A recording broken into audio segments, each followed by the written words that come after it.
देखें कि मानव अधिकारों का जहाँ तक उदय या विकास का सवाल है, तो इसमें आप देखें कि सर्वप्रथम 1215 में एक बात हम लोगों को याद रखना है कि लोकतंत्र, मानव अधिकार और तमाम तरह की व्यक्तित्व से जुड़ी हुई जो भी उद्घोषणाएं हैं, व्यवस्थाएं हैं, उन सब का जन्मदाता ब्रिटेन रहा है। अच्छा, ब्रिटेन ही क्यों रहा है? इसकी वजह ये है कि ब्रिटेन शुरुआत से समृद्ध रहा है। जो देश प्रोस्परस होता है, क्योंकि जब संपत्ति नहीं रहती है और लोग समृद्ध नहीं रहते हैं, तो ऐसी कंडीशन में किसी भी थियोलॉजी पर विचार करने के लिए उनके पास समय नहीं होता। जैसे फॉर एग्जाम्पल मजदूर और किसान हैं, तो वो सुबह से लेकर शाम तक अपनी डे टू डे भरण पोषण के लिए ही लगा रहता है ना, ब्रेड के लिए लगा रहता है। तो वो कैसे सेपरेटली थिंक कर पाएगा? तो जो ज़रूरत है सिविलाइजेशन के डेवलपमेंट के लिए या नई नई विचारधाराओं के जन्म के लिए, ज़रूरी है कि आपको लेजर मिले, आपको फ्रीडम मिले, है ना। तो चूँकि जैसा हम सब जानते हैं कि ब्रिटेन के राज्य में कभी सूरज अस्त नहीं होता था, है ना। दुनिया के अधिकांश देश उसके गुलाम थे और वहाँ से उपनिवेशों से जो पैसा वो ले करके आया, उससे उसकी संपन्नता बहुत ज़्यादा बढ़ गई थी। तो लोग समृद्ध थे, खाली समय बहुत ज़्यादा था। इसलिए आप देखें राजनीति विज्ञान में प्रारंभिक कड़ी के जितने भी वैज्ञानिक हैं, राजनीति वैज्ञानिक, वो मोस्टली ब्रिटेन को बिलोंग करते हैं। बाद की कड़ी में 18वीं 19वीं दशक में और ख़ासकर शताब्दी में हम ये पा रहे हैं कि यहाँ अमेरिका में भी कुछ विचारकों का जन्म हो जा रहा है। स्पेशली फर्स्ट वर्ल्ड वार के बाद ही हम देखते हैं, है ना। लेकिन ब्रिटेन शुरुआत से बहुत समृद्ध था। ब्रिटेन के पहले पश्चिमी जो भी विचारधारा का उदय हुआ, उसमें कंट्रीब्यूशन यूनान का है, ठीक है। रोम का भी बहुत बड़ा रोल है, लेकिन यूनान वेस्टर्न आइडियोलॉजी का सेंटर है। तो हम आप देखें इसमें कंसेप्चुअल एक्सप्लेनेशन में हम देखेंगे कि इसमें विकास जो है किस तरह हो रहा है। 1215 में वहाँ की जनता बहुत अवेयर थी ही, उसने पहली बार जो है नागरिक अधिकारों की मांग की, है ना। तो 1215 का ये जो मैग्ना कार्टा है, वहाँ का जो सम्राट था, जो क्राउन था, उसने इसको एक्सेप्ट कर लिया। इसको हम महान घोषणा पत्र कहते हैं मानव अधिकारों के क्षेत्र में। तो ये 1215 का मैग्ना। 1679 में बंदी प्रत्यक्षीकरण के लिए जनता ने ज़बरदस्त जो है आंदोलन किया, है ना, क्रांति भी हुई। और आफ्टर दैट आप देखें कि 1679 में जो हैवियस कॉर्पस वाला जो रूल है, जो आज हमारे संविधान और दुनिया के तमाम संविधानों में इसको स्थान दिया गया है, तो ये जो आपका बंदी प्रत्यक्षीकरण वाला राइट है, ये भी इसका भी उदय ब्रिटेन से हुआ। नेक्स्ट आप देखें 1689 में bill of rights. Bill of rights में खासकर जो पार्लियामेंट की पावर में बढ़ोतरी हुई और तमाम नागरिक अधिकारों का डिक्लेरेशन और उनकी व्यवस्था जो है इस बिल ऑफ राइट्स के द्वारा ब्रिटेन में 1689 में की गई। अब आप देखें ब्रिटेन का ही गुलाम अमेरिका था, यूएसए था। 4 जुलाई 1776 में इसको आज़ादी मिली। वहाँ जेफरसन और जॉर्ज वाशिंगटन वगैरह इन लोगों ने जो है स्वतंत्रता तो मिली ही, साथ ही साथ यहाँ पर बिल ऑफ राइट्स के बारे में भी डिस्कशन किया गया कि अब हम जब स्वतंत्र हो गए हैं तो सभी को हम पूरी तरह से मानव अधिकार भी हस्तांतरित करेंगे, है ना।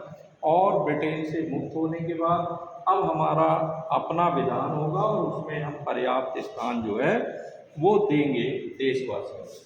इसके बाद आप देखें 1789 की जो फ्रांस की क्रांति है, it's play tremendous role in the field of human rights. Human rights के क्षेत्र में 1789 की क्रांति का बहुत बड़ा योगदान है, जिसमें आप देखें जो इसका मेन योगदान है, तो वो आप देखें पहली चीज़ है स्वतंत्रता, समानता, भाईचारा। ये तीन जो मूल मौलिक अधिकार भी हैं, नागरिक अधिकार भी हैं, और आफ्टर ऑल ये मानव अधिकार भी है ना। तो इन मानव अधिकारों को बहुत ही गहराई से इसको समझा गया, और साथ ही साथ जो संविधान बना हुआ फ्रांस का, उसमें ये बल दिया गया कि सभी नागरिकों की स्वतंत्रता, राजशाही को समाप्त कर दिया गया। लुई 16वें जो वहाँ पर शासन कर रहा था, उसकी सत्ता को पलट दिया गया, और उसके बाद स्वतंत्रता, समानता और भाईचारा। आज हम जब लोकतंत्र को देखते हैं विकसित होते हुए, तो हम पाते हैं कि इतना विकास का रास्ता तय करने के बाद भी आज भी ये तीनों जो है प्रभावित होते हुए दिखाई देते हैं, चाहे वो हमारा अपना देश हो या दुनिया के तमाम देश। समानता आप देख रहे हैं, एक क्रश कर दी जाती है, जातिवाद और ये तमाम चीज़ें जो है ना, पुरुष स्त्री में भेद वगैरह, ये समानता कहाँ है। इसी तरह स्वतंत्रता पर पहरे लगा दिए जाते हैं, है ना।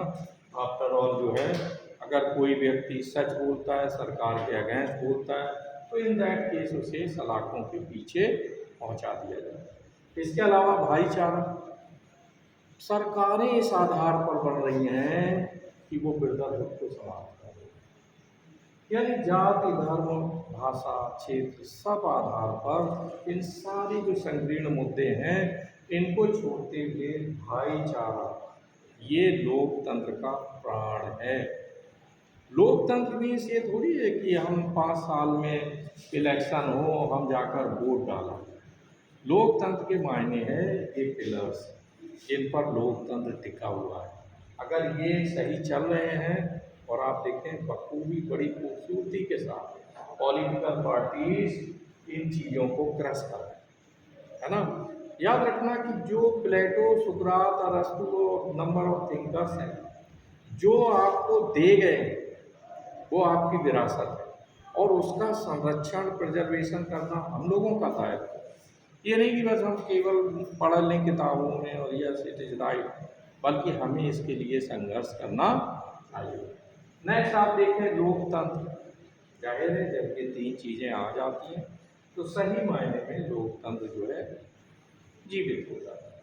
फिर आप देखें लोक प्रभुता, रूसो ने प्रत्यक्ष लोकतंत्र और लोक प्रभुता, उसका जो सामान्य इच्छा का सिद्धांत है, वो इसी लोक प्रभुता पर आधारित है। वो ये कहता है कि आफ्टर ऑल सभी जो नागरिक हैं, उनके हित से जुड़ी हुई जो इच्छा है, उस इच्छा को महत्व देना चाहिए, जिसको वो जनरल विल कह रहा है ना। तो आप देखें लोक प्रभुता को बहुत बढ़ावा दिया गया, यानी जनता संप्रभु है। आप देखें दुनिया के तमाम संविधानों की प्रस्तावना को पढ़ें, सभी में मिलेगा be the people of Britain, be the people of India, be the people of USA, है ना। तो पता ही लगा ये लोक प्रभुता कि जनता ही सब करेगी। बदलाव लाने वाली कौन है? जनता है, ना कि लोग, यानी जनता है, ना कि ये संप्रभु लोग, जो लोग स्वयंभू हैं और ताकतवर अपने को मानते हैं। फिर इसके बाद आप देखें राष्ट्रीयता की भावना को बहुत बल मिला। आप देखें हमारे यहाँ अगर आपसे पूछा जाए कि अपने देश में राष्ट्रीयता का उदय लाने में किसका योगदान रहा? ब्रिटेन का। किसका रहा? हाँ, ब्रिटेन के आने के पहले हमारे देश में राष्ट्रीयता नहीं थी। तमाम रियासतें हुआ करती थीं, राजे महाराजे हुआ करते थे, नवाब हुआ करते थे, और सब अपने अपने क्षेत्र के मालिक हुआ करते थे। भारत एक राष्ट्र है, इंडिया इज अ नेशन, ये कंसेप्ट उस समय नहीं था। अंग्रेज़ों ने पहली बार पूरे देश में यूनिटी पैदा की। बाद में हमारा विधान बना, संविधान बना, जिसमें हमने अपनी टेरिटरी को और ज़्यादा क्लैरिफाई किया। तो इस तरह आप देखते हैं कि जो राष्ट्रीयता की फ्रांस इज अ नेशन, ये भावना पहली बार फ्रांस की क्रांति से बाहर आई, और इसके बाद इसका ट्रांसफॉर्मेशन और इसका जो ट्रांसफ़र है, हस्तांतरण है, दुनिया के तमाम देशों में हुआ। तो इस तरह से हम आप देखें कि मानव अधिकारों के फील्ड में बहुत ज़्यादा संघर्ष किया गया है। बाद में फिर रूस की क्रांति 1917 में हो रही है, और अनेक प्रयास हुए। अनेक लोगों ने अपने प्राणों की आहुति दी है। जैसे अपने देश में हम देखते हैं कि स्वतंत्रता लाने के लिए कितने लोगों ने बलिदान दिया है। और वर्ल्ड लेवल पर जब यहाँ पर ये मैग्ना कार्टा की 1215 में मांग हो रही थी, उससे पहले तो इस समय बहुत सारे लोगों को जेल में डाला गया, कई लोगों को फांसी पे चढ़ाया गया, लेकिन लोग लगे रहे कि नहीं, हमें अपने अधिकार चाहिए। अब प्रश्न ये उठता है कि ये मानव अधिकार किस प्रकार के अधिकार हैं? तो मानव अधिकार का बृहद क्षेत्र है ना। मानव अधिकार में आपके नागरिक अधिकार हैं, लेकिन मूलतः हमें ये बात हमेशा याद रखनी है कि human rights are natural rights. Human rights कैसे हैं? नेचुरल, प्राकृतिक हैं, जो हमें जन्म से प्राप्त होते हैं। जो राज्य है, राज्य नामक संस्था है या गवर्नमेंट है, वो केवल स्टैंप लगाती है। जब जन स्वीकृति मिल जाती है कि यस हमें ये चाहिए, तो उसमें वो स्टैंप लगाने का काम करते हैं। लेकिन हमारे जो मानव अधिकार हैं वो नेचुरल है ना। सबसे पहली बार प्राकृतिक अधिकारों की बात किसने की थी? ये कल हम लोगों ने चर्चा की थी कि जॉन लॉक जो है उसने पहली बार जो है प्राकृतिक अधिकारों की बात की। लाइफ, लिबर्टी एंड प्रॉपर्टी है ना, तीन जो है प्राकृतिक अधिकारों की उसने वकालत की है ना। और कहा कि अगर राजा इन तीन अधिकारों को छीनता है तो ऐसी कंडीशन में हमें पूरा पूरा राइट है कि हम राजा के अगेंस्ट विद्रोह करें, है ना। अब जब आप हॉब्स को पढ़ोगे, हॉब्स को आप से अगर देखें कि निरंकुश संप्रभुता का सबसे बड़ा विचारक हॉब्स है, लेकिन एक आधार पर हॉब्स भी राजा के अगेंस्ट विद्रोह करने की बात करता है। ये याद रखना है, नेट में क्वेश्चन आ गया है कि वो आप सोच भी नहीं सकते कि हॉब्स तो निरंकुश है। ये कहता है राजा को अनलिमिटेड पावर होनी चाहिए उसके पास, there should be no restriction, किसी भी तरह का कंट्रोल ना रहे, उसको जो करना चाहे वो करे, ठीक। लेकिन हॉब्स भी एक आधार पे कहता है, राइट टू लाइफ के आधार, कि अगर राजा लोगों का जीवन छीनना चाहेगा, छीने, तो जनता को अधिकार है कि वो निरंकुश राजा के अगेंस्ट विद्रोह। क्लियर हुआ? तो हम आप देखें, अब आज हम लोग डिस्कस करेंगे कि अधिकार कितने तरह के। They all are human rights, सभी ह्यूमन राइट्स हैं। अधिकार हैं कितने तरह के? तो एक इस तरह से आप एक बना लें, है ना, उसमें लिख लें। पहला प्रकार जो है वो राजनीतिक अधिकारों का है ना। राजनीतिक अधिकार, नागरिक अधिकार, नागरिक अधिकार, सामाजिक अधिकार, आर्थिक अधिकार, सांस्कृतिक अधिकार।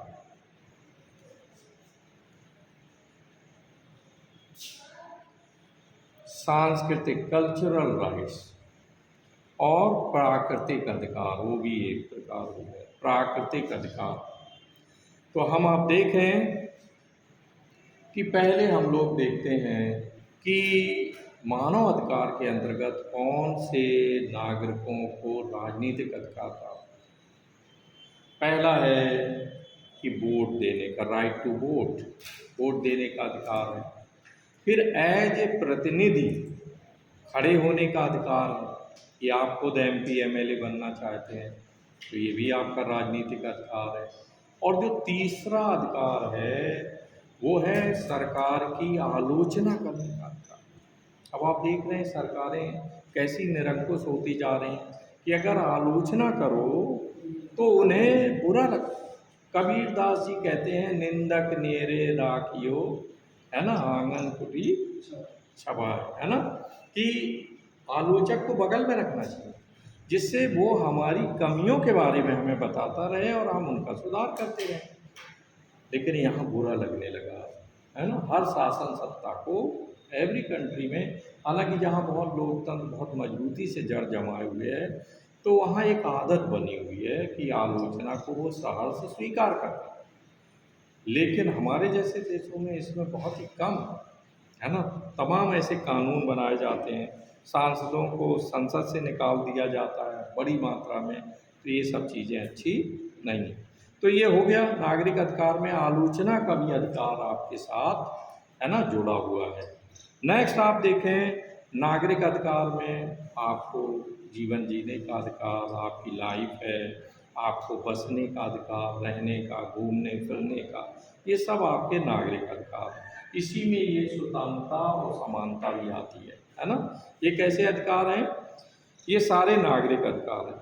सामाजिक अधिकार हैं। सामाजिक अधिकार, समाज में हम रहते हैं तो सब अपनी अपनी धर्म जात के लोगों की अपनी अपनी परंपराएं हैं, ट्रेडिशंस हैं, वेशभूषा है, तो दे कैन मेंटेन, है ना। तो ये सामाजिक अधिकार आपके हो जाएंगे। इसके अलावा आर्थिक अधिकार, जो कि आपकी जीविका से और जीवन से जुड़ा हुआ है सीधे सीधे।